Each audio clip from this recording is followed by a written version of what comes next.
Hey guys, Jonah here, back with a beer review. And after a long, hard day working for the man, you need a beer, don't you? And we're off to sunny Ireland. And I'm not 100% sure exactly when I got this beer, but it's Whiplash, a distance in you. It's called India Pale Ale, Maris Otter, oat malt, carapils, sultana, and amarillo.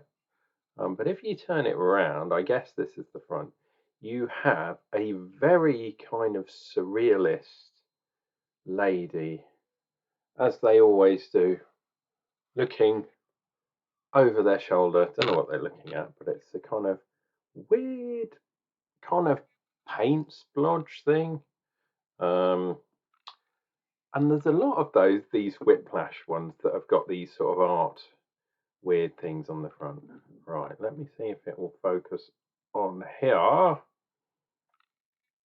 Hopefully it will. We can definitely see that it says the word India Pale Ale on there, albeit very, very blurred. Come on, dude. There we go. India Pale Ale, 6.5 or 6.6%. It's a 440 can, which is absolutely fantastic. Whiplash is in Dublin, in Ireland. Unfiltered, unpasteurized. Do I dare see the best before? Well, maybe. We got barley in there. We got oats, hops, yeast. So, can't even. Can't even see what that says. Oh yeah, there it is. Oh god, it's one of these weird ones. Perfectly in date.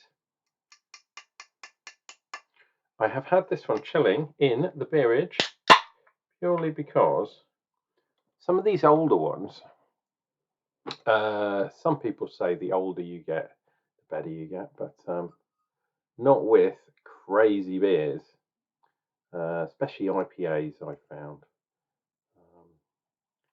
It doesn't say what type of IPA it is.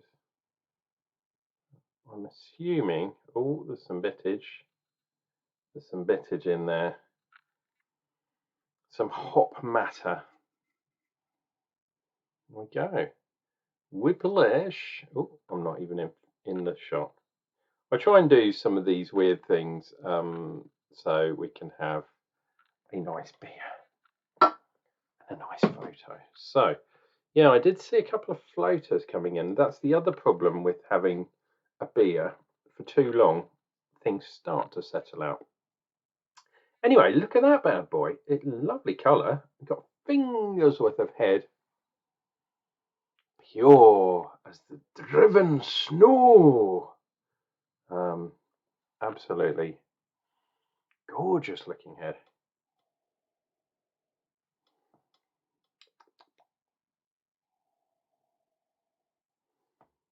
Grapefruit and citrus on the hops. Did it say what hops it was? Amarillo. So, and sultana. Is that a hop? I'm not 100% sure. Or do they mean they have literally put sultanas in it? I suspect it's a hop called sultana, but I stand to be corrected, as always. Yeah, so that beer looked absolutely fantastic.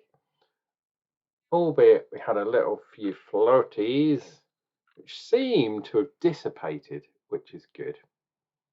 Cheers and beers. Life is good. Let's have some beer.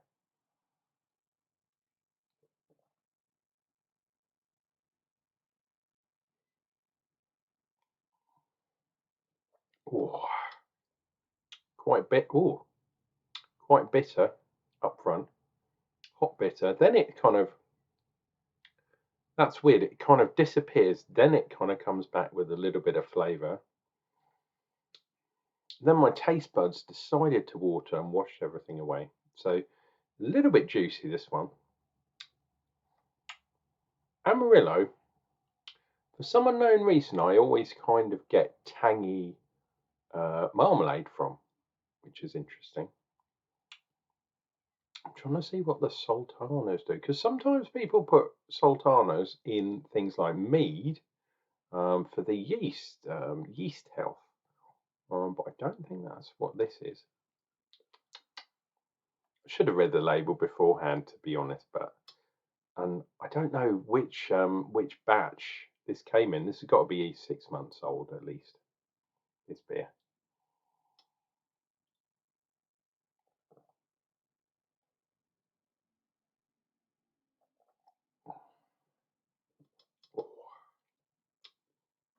Yeah.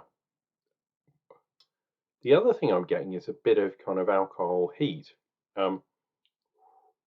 which is weird because it's only 6.5. I mean, I used to say over 5 or around 5 was about normal. Anything over 6, we're getting there. Middle of the road, shall we say, and then 10, getting up near 10%. But this one tastes almost like it's a little bit stronger than it is. I'm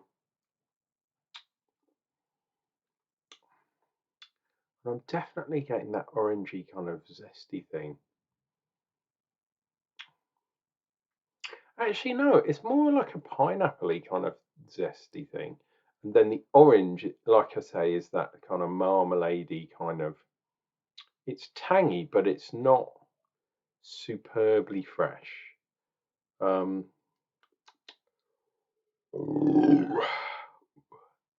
have a good amount of carbonation. Yeah, it's quite. I don't know. It's not hazy. It's not really. I mean, it is hazy. Look at it, Jesus.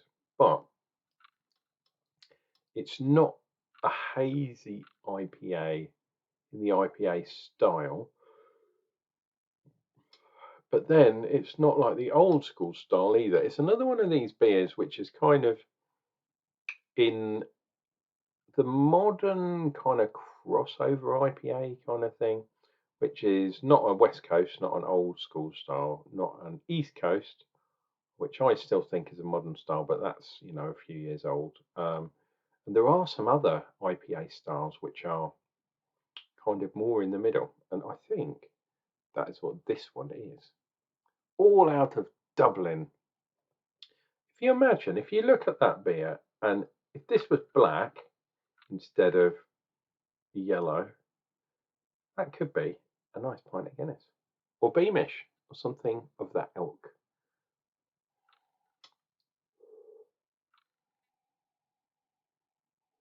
Yeah, I'm getting a little bit more tropical notes on there now. So there's definitely some other stuff in there. It's not 100% Amarillo. This what did they call it? Sultana.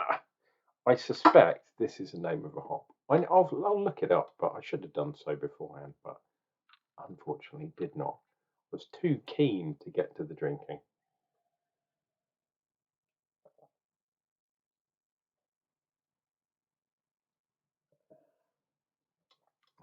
So you have quite a lot of bitterness up front. Then it mellows. Then you get a bit of the taste. You do get a bit of that juiciness that washes your mouth out. And then the finish is quite long and quite.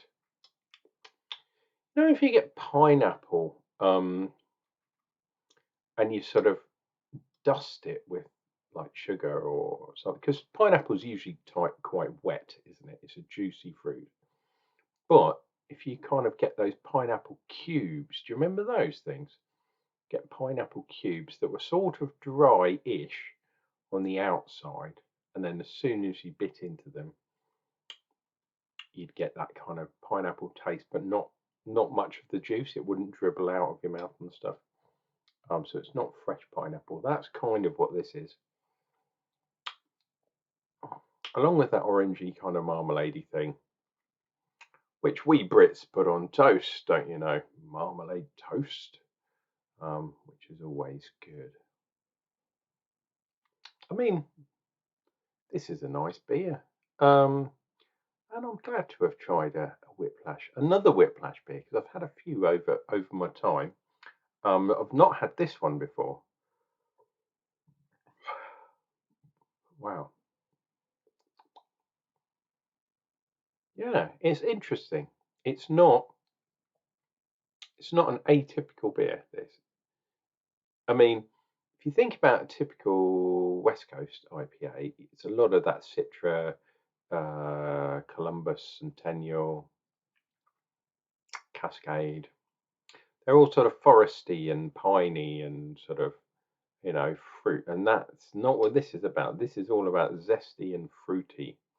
Um, there's definitely New World type hops, but it's still reasonably bitter. And you can still taste a bit of hoppiness in there. It's interesting what they can do now. Enzymes, apparently, they are the way forward. You've heard it here first, or if you've heard it before, you've heard it a second time.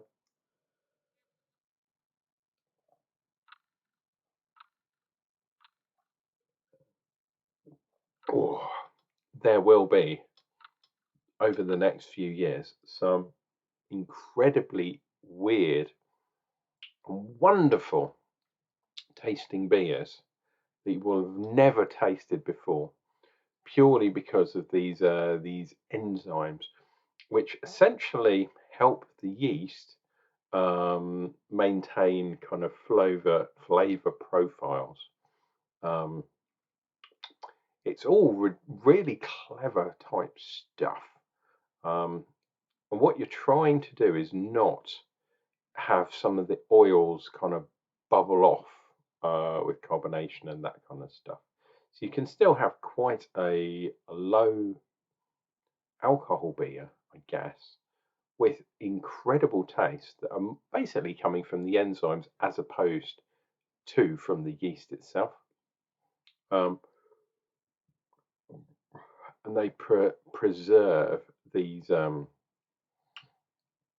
esters. I'm trying to think of the correct word for these flavonoids, for these flavor kind of type things. Um, we live in interesting times. I've been waxing lyrical, thinking far too much. What I should be saying is click like, click subscribe down below. It helps the channel overall if you do those things, believe it or not. So please take some time, click like, um, and hopefully we can resurrect the channel from pure. I used to get like hundreds of views, and now I'm only getting tens and twenties if I'm lucky. So come on, guys, please click like, please tell your friends. Let's make this channel great again, as old Boris would say. Um, let's make this beer great again. Maybe that's his mate, isn't it? Um, I will see you anon. I'm thinking about things, thinking about digesting beer and all that goodness. But what I should really be saying is, guys, this has been Uncle Jonah. Please take care of yourselves, take care of each other, and remember, drink beer.